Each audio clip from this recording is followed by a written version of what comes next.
In this second part of this session on happydna.org, I want to demonstrate to you how to use this website to try to determine whether two half-siblings or two grandparent and grandchild pairs are related through their father or through their mother.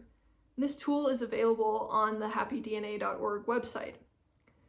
As always, this talk expresses my opinions only. And now for the demonstration.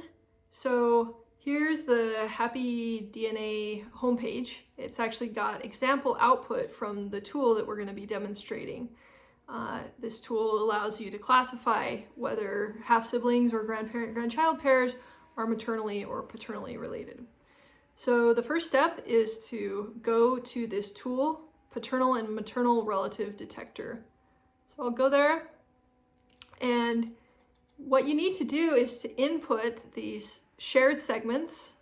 You could get those off of websites that provide them for known half-siblings or grandparent-grandchild pairs. It's really important that you run this tool on relatives that you know have those relationships. Otherwise, the results are not guaranteed to be meaningful for that relationship type. Now, I actually don't immediately have on hand raw data from real relatives to run this tool on. So the website suggests that if you don't have segments, you can go ahead and simulate. So this is going to simulate data for, let's say, some half-siblings. So the website provides this feature, and so we'll go ahead and simulate some half-siblings. And here are some shared segments.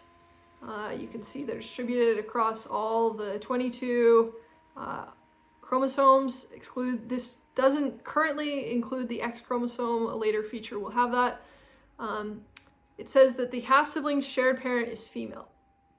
So we'll go ahead now and copy these segments, and clicking that button does that. And now we'll go back over to this paternal and maternal relative detector, select that these are half-siblings, and paste in the segments. There they are. Now, if you choose to, you can allow us to record the results that come out of this analysis.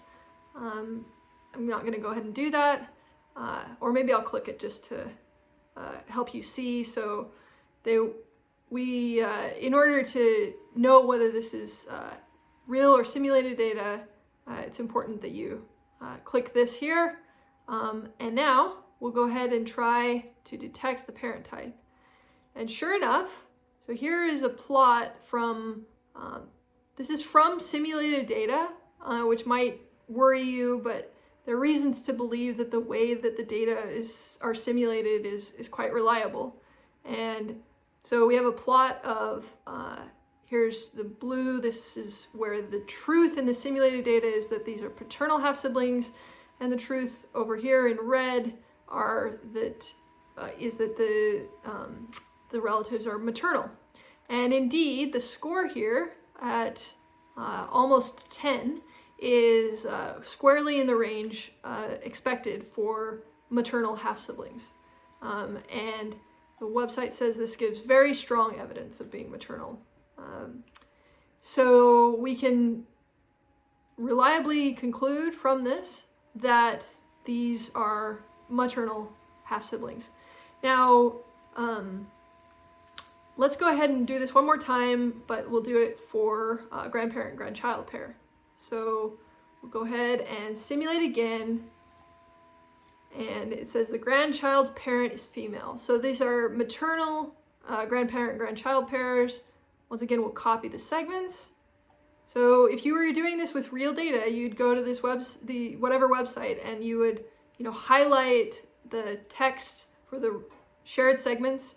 Sometimes that's available in the form of a spreadsheet, CSV file, but you want to get the segments with the chromosome number and the physical start and end positions in it.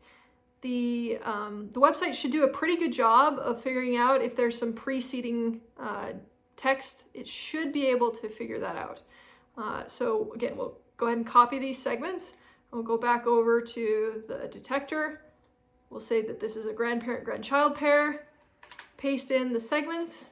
The detector is able to ignore this text here that doesn't have a chromosome number on it and skips that. So we're expecting a maternal pair, so we'll go ahead and detect parent type, and sure enough, score of 5. This is a maternal relative pair. So I got it right. You'll notice that this plot is different for maternal, for grandparent-grandchild pairs than it is for half-sibling pairs. So for various reasons, it's actually easier to detect the relationship type of the parent for half-siblings than for grandparent-grandchild pairs. So there's a little bit more overlap between these ranges for grandparents than for half-siblings. So that's basically it. Hope that is useful. Now to wrap up, for this part of this session, I want to thank Ying Chao and Jen Sanarud, who have done a lot of work and indeed led the work on CREST that was used on the happydna.org website, and also the individuals, the groups that funded this research. Thank you.